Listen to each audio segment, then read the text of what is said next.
15ই ফেব্রুয়ারি 2026 মহাশিবরাত্রির দিনে শিবলিঙ্গ থেকে চুপচাপ কাউকে না জানিয়ে একটি গোপন জিনিস তুলে এনে বাড়িতে নিয়ে আসুন। নমস্কার, কৃষ্ণকথা চ্যানেলের আরেকটি নতুন ভিডিওতে আপনাদের স্বাগত।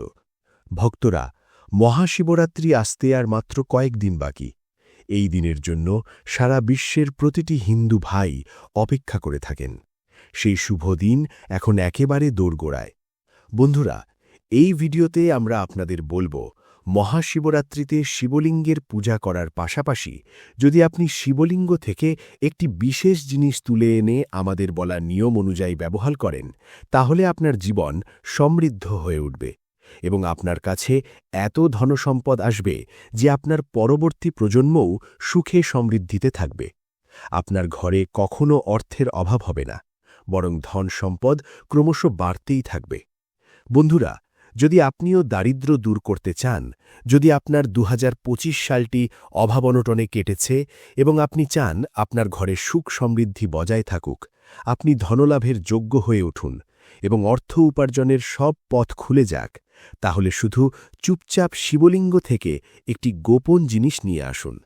বন্ধুরা, এখন নিশ্চয়ই ভাবছেন, এমন কি সেই জিনিস যা শিবলিঙ্গ থেকে এনে এত উপকার পাওয়া যায়? ভিডিও শুরু করার আগে কমেন্ট বক্সে লিখুন, হর হর মহাদেব, ওম নমঃ শিবায়। আপনাদের কাছে অনুরোধ, মহাদেবের এই প্রিয় ভিডিওটি সম্পূর্ণ দেখবেন। এটি অত্যন্ত জ্ঞানবর্ধক এবং উপকারী হতে চলেছে। আজ যদি এই সুযোগ হাতছাড়া করেন, তবে সারা জীবন আফসোস করতে হতে পারে। এই সুযোগ বছরে মাত্র একবারই আসে, তাই হাতছাড়া করবেন না। মহাশিবরাত্রি একটি বিশেষ আধ্যাত্মিক ও পৌরাণিক গুরুত্বসম্পন্ন উৎসব, যা ভগবান শিবের আরাধনার জন্য পালিত হয়। এই দিনে শিবলিঙ্গের পূজা করলে অতি পুণ্য ও শুভ ফল লাভ হয়। বিভিন্ন বিশ্বাস অনুযায়ী শিবলিঙ্গ থেকে একটি নির্দিষ্ট জিনিস বাড়িতে নিয়ে যাওয়া শুভ বলে মনে করা হয়। এখন চলুন জেনে নেওয়া যাক সেই অলৌকিক ও গোপন বস্তুটি কি। মহাশিবরাত্রিতে শিবলিঙ্গ থেকে আনার উপযুক্ত প্রথম বস্তু হল বেলপাতা। বেলপাতা ভগবান শিবের অত্যন্ত প্রিয়। শিবের পূজায় বেলপাতার বিশেষ গুরুত্ব রয়েছে। বেলপাতা ছাড়া শিব পূজা অসম্পূর্ণ বলে মনে করা হয়। এখন জেনে নেওয়া যাক শিবলিঙ্গের পূজার পদ্ধতি। শিবরাত্রিতে শিবলিঙ্গের পূজা একটি গুরুত্বপূর্ণ আচার। পূজার আগে কিছু প্রস্তুতি নেওয়া প্রয়োজন। প্রথমে শিবরাত্রির দিন ভালোভাবে স্নান করুন। সম্ভব হলে ব্রহ্মমুহূর্তে উঠে স্নান করুন। স্নানের জলে সামান্য গঙ্গাজল মিশিয়ে নিলে আরও শুভ মনে করা হয়। এরপর পূজাস্থান ভালোভাবে পরিষ্কার করুন। শিবলিঙ্গ জল দিয়ে ভালোভাবে ধুয়ে পরিষ্কার করুন। এরপর পূজার উপকরণ সংগ্রহ করুন।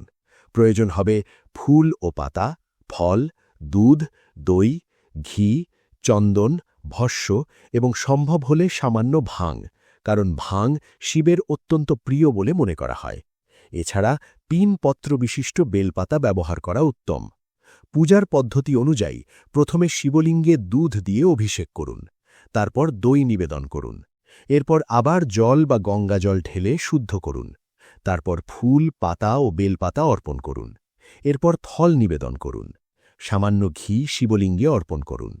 চন্দন হাতের তালুতে ঘষে শিবলিঙ্গে তিলক করুন। তারপর অক্ষত, অর্থাৎ ভাঙা নয়, সম্পূর্ণ ও পরিষ্কার চাল নিবেদন করুন। শিব পূজায় ভাঙা চাল ব্যবহার করা উচিত নয়। তারপর ভস্য অর্পণ করুন এবং সামান্য ভাং নিবেদন করুন। সম্ভব হলে ধুতুরাও অর্পণ করতে পারেন, কারণ এটিও শিবের প্রিয় বলে মনে করা হয়। সব উপকরণ অর্পণের পর শিবলিঙ্গের প্রদক্ষিণ করুন। 2 বার প্রদক্ষিণ করে নিজের মনোকামনা ব্যক্ত করুন। তারপর ভগবান শিবের আরতি করুন। আরতি শেষে যে ভোগ নিবেদন করেছেন তা সবার মধ্যে বিতরণ করুন। এছাড়া কিছু গুরুত্বপূর্ণ বিষয় মনে রাখুন। শিবরাত্রির উপবাস পালন করা একটি গুরুত্বপূর্ণ আচার। উপবাস রেখে ভক্তিভরে শিবের আরাধনা করলে বিশেষ ফল লাভ হয়। জপ করুন। ভগবান শিবের মন্ত্র জপ করা অত্যন্ত গুরুত্বপূর্ণ। আপনি যদি ব্রত রাখেন, তাহলে অবশ্যই ভগবান শিবের মন্ত্র জপ করবেন। যে কোনো গুরুত্বপূর্ণ কাজের আগে শিব মন্ত্র জপ করা বিশেষ ফলদায়ক। আপনি ওম নমঃ শিবায় এবং ওম ত্র্যম্বকম যজামহে সুগন্ধিম পুষ্টিবর্ধনম উর্বারুকমিভা বন্দনান মৃত্যুর মুক্তিয় মা মৃতাৎ এই মন্ত্র জপ করতে পারেন।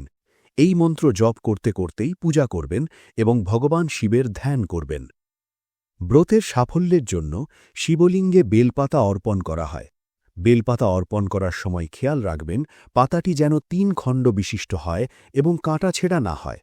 বেলপাতা যদি ২ দিনের পুরনো হয় তবুও তা গ্রহণযোগ্য, কারণ বেলপাতাকে বাঁশি ধরা হয় না। পরিষ্কার জলে ধুয়ে ভক্তিভরে শিবলিঙ্গে অর্পণ করলে শিবপূজা সম্পূর্ণ হয়। পুরাণ ও তন্ত্রশাস্ত্র অনুযায়ী মহাশিবরাত্রির দিন বিধি মেনে পূজা করার পর শিবলিঙ্গে অর্পিত বেলপাতা শ্রদ্ধার সঙ্গে নিজের কাছে রেখে দিলে বা বিশেষ আচার অনুষ্ঠানে ব্যবহার করলে বিশেষ ফল লাভ হতে পারে বলে বিশ্বাস করা হয়।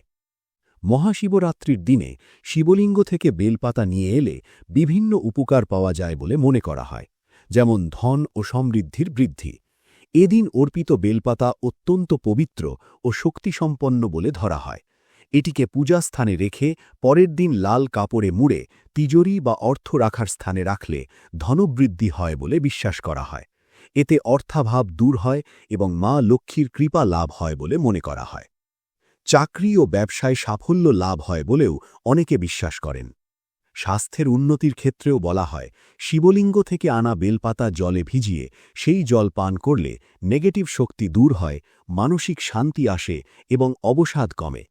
আয়ুর্বেদেও বেলপাতার বহু ঔষধি গুণের উল্লেখ রয়েছে।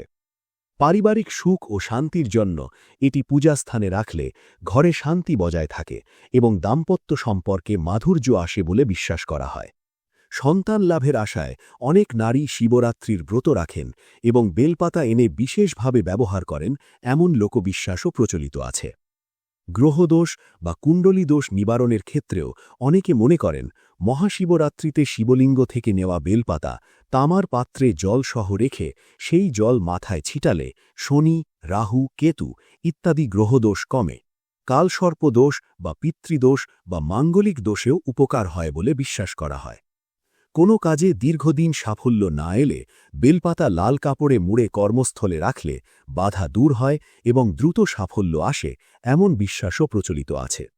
তন্ত্রমন্ত্র বা নেতিবাচক শক্তি থেকে রক্ষার ক্ষেত্রেও এটি উপকারী বলে মনে করা হয়। বাড়ির প্রধান দরজায় রাখলে বদনজর বা কুপ্রভাব পড়ে না। রাতে বালিশের পাশে রাখলে ভয় বা দুঃস্বপ্ন দূর হয় বলেও অনেকে বিশ্বাস করেন। শিক্ষার্থীদের জন্যেও এটি বিশেষ ফলদায়ক বলে ধরা হয়।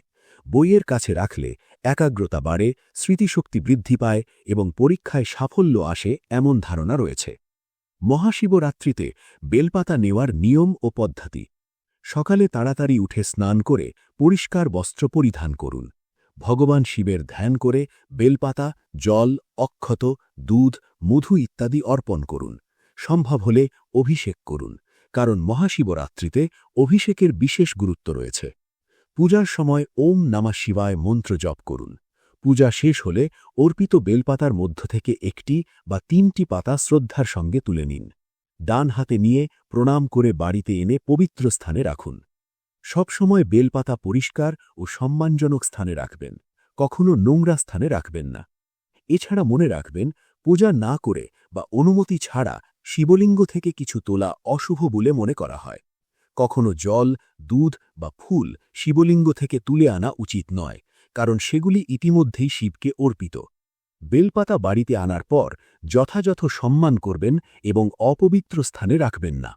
এটি নিয়মিত পরিবর্তন করুন এবং পুরনো বেলপাতা প্রবাহমান জলে বিসর্জন দিন। মহাশিবরাত্রির দিনে শিবলিঙ্গ থেকে ভক্তিভরে ও নিয়ম মেনে বেলপাতা নিয়ে এলে বহু শুভ ফল লাভ হয় বলে বিশ্বাস করা হয়। এটি ধন, স্বাস্থ্য, পরিবার, কর্মসিদ্ধি, তন্ত্রমন্ত্র নিবারণ এবং মানসিক শান্তির জন্য অত্যন্ত উপকারী বলে মনে করা হয়।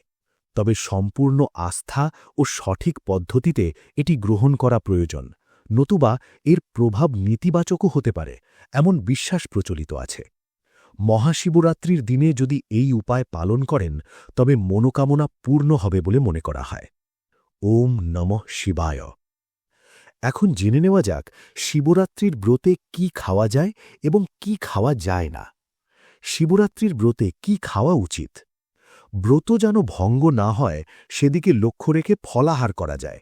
এদিন সাধারণত অন্ন কম খাওয়া হয়।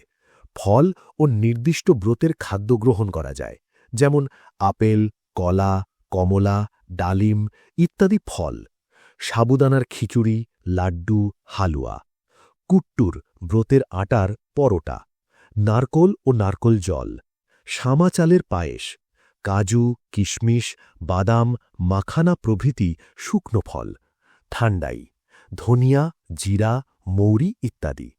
বিশেষভাবে বলা হয় সাবুদানার খিচুড়ি খাওয়া খুবই শুভ। অনেকে বিশ্বাস করেন শিবরাত্রির দিনে সাবুদানার খিচুড়ি রান্না করে দান করলে তা অত্যন্ত পুণ্যময়। কেউ কেউ বলেন খিচুড়ি রান্না করলে আগে কোনো কন্যাকে অর্পণ করে তারপর নিজে গ্রহণ করলে তা আরও শুভ হয়। ফলাহার কখন করবেন? যেদিন শিবরাত্রির ব্রত রাখবেন সেদিন সাধারণত সারা দিন উপবাস পালন করা হয়, জল পান করা যায়। কেউ দিনে একবার ফলাহার করলে রাতে আর কিছু খাওয়া উচিত নয়। আবার কেউ রাতে একবার ফলাহার করেন, অর্থাৎ এক সময় ফল বা ব্রতের খাবার গ্রহণ করা যায়। পরদিন সকালে স্নান করে শিবপূজা করার পর নিজের রান্না করা খাবারের সামান্য অংশ শিবকে অর্পণ করে তারপর ব্রত ভঙ্গ করা হয়। শিবরাত্রির ব্রতে কি খাওয়া উচিত নয়? গম বা সাধারণ চাল, সম্পূর্ণ শস্যজাত খাদ্য, পেঁয়াজ ও রসুন, অতিরিক্ত ভাজা পোড়া খাবার, সাধারণ লবণের পরিবর্তে প্রয়োজনে সেধা লবণ ব্যবহার করা যায়। মহাশিবরাত্রির ব্রত কেবল একটি প্রথা নয়, বরং গভীর আধ্যাত্মিক অনুভূতি, আত্মশুদ্ধি এবং শিবকৃপা লাভের একটি বিশেষ মাধ্যম বলে মনে করা হয়। শাস্ত্র ও পুরাণ অনুযায়ী এই পবিত্র রাত্রিতেই ভগবান শিবের সঙ্গে মা পার্বতীর বিবাহ হয়েছিল এবং এই দিনেই শিব সৃষ্টির, পালন ও সংহারের ৩ শক্তির সমতা প্রতিষ্ঠা করেছিলেন বলে বিশ্বাস করা হয়। ওং নমঃ শিবায়। শিবরাত্রির ব্রত রাখা হয় যাতে ব্যক্তি তার শরীর, মন ও আত্মাকে শুদ্ধ করতে পারে। বিশ্বাস করা হয় যে এই দিনে শিব তত্ত্ব অত্যন্ত সক্রিয় থাকে।